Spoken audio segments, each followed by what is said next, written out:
ಸಾಕಷ್ಟು ಕಾಲೇಜುಗಳಲ್ಲಿ ಕಾಲೇಜ್ಗೆ ಅಡ್ಮಿಷನ್ ಆಗುವಂತ ಸಮಯದಲ್ಲಿ original mark sheet, for example 10th original marks card, PUC original marks card and TC ಇವೆಲ್ಲ ಸಬ್ಮಿಟ್ ಮಾಡಬೇಕು ಅಂತ ಹೇಳ್ತಾರೆ. ಇದರಿಂದ ನಾವು ಸಬ್ಮಿಟ್ ಮಾಡ್ತೀವಿ, ಆದ್ರೆ ಆ ಒಂದು ಡಾಕ್ಯುಮೆಂಟ್ಸ್ ಅನ್ನು ಅವ್ರ ಕೋರ್ಸ್ ಕಂಪ್ಲೀಟ್ ಆದ್ಮೇಲೆ ಕೊಡ್ತೀವಿ ಅಂತ ಹೇಳ್ತಾರೆ. ಈ ರೀತಿ ನಮ್ಮ ಒರಿಜಿನಲ್ ಮಾರ್ಕ್ಸ್ ಸರ್ಟಿಫಿಕೇಟ್ಸ್ ಕಾಲೇಜುಗಳಲ್ಲಿ ಇರಬಹುದಾ? ನೋ, ಅವ್ರಿಗೆ ಯಾವುದೇ ರೀತಿಯ ಅಧಿಕಾರವಿಲ್ಲ.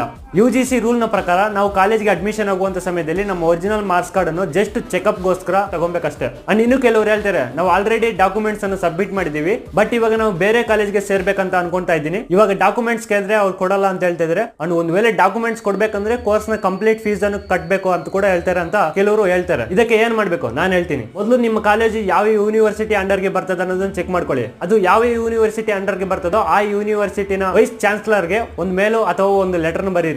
ನೀವು ಕೊಟ್ಟಿರತಕ್ಕಂಥ ದೂರು ಕರೆಕ್ಟ್ ಆಗಿದ್ರೆ ಆ ಒಬ್ಬ ಅಧಿಕಾರಿ ನಿಮ್ಮ ಕಾಲೇಜಿನ ಮೇಲೆ ಆಕ್ಷನ್ ತಗೊಂಡು ನಿಮ್ಮ ಒರಿಜಿನಲ್ ಮಾರ್ಕ್ಸ್ ಕಾರ್ಡ್ ಗಳನ್ನು ನಿಮಗೆ ಬರುವಂಗೆ ಮಾಡ್ತಾನೆ. ಇನ್ಫಾರ್ಮೇಶನ್ ಇಷ್ಟ ಆದ್ರೆ ಸಬ್ಸ್ಕ್ರೈಬ್ ಮಾಡ್ಕೊಳ್ಳಿ. ಅಂಡ್ ಈ ಇನ್ಫಾರ್ಮೇಶನ್ ಯಾರಿಗಾದ್ರೂ ಅವಸರ ಇದ್ರೆ ಅವ್ರಿಗೆ ಶೇರ್ ಮಾಡಿ.